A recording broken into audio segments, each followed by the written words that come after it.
Setahun mengawal negeri.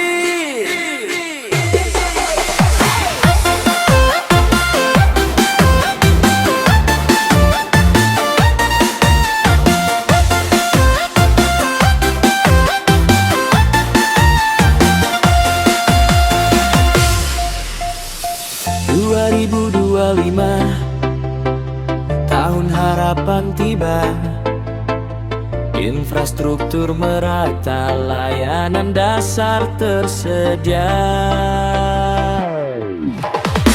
Sumatera Barat bangkit, semangat takkan surut. Sigorolanda hadir, mengawal dengan sepenuh hati.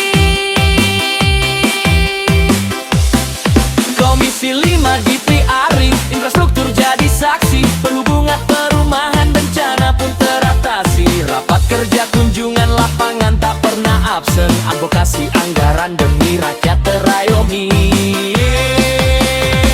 Jalan tol Padang si cincin, impian cari kendaraan, arus mudik lebaran, kemacetan terhindarkan.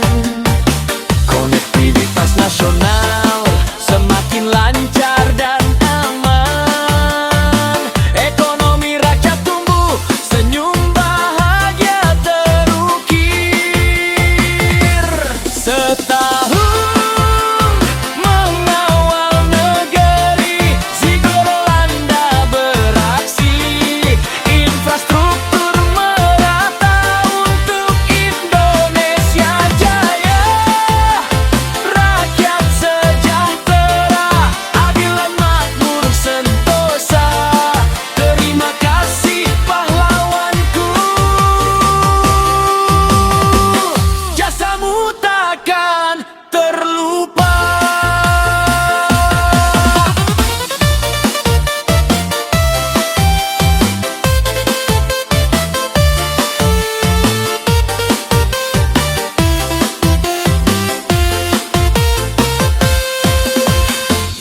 Dari aspal jalanan hingga jernihnya air sungai, Semua diperjuangkan demi Indonesia yang lebih baik. Sigorolanda hadir, membawa harapan baru untuk Sumatera Barat dan seluruh negeriku. Teruslah berkarya, mengawal infrastruktur demi Indonesia maju, rakyat semakin makmur.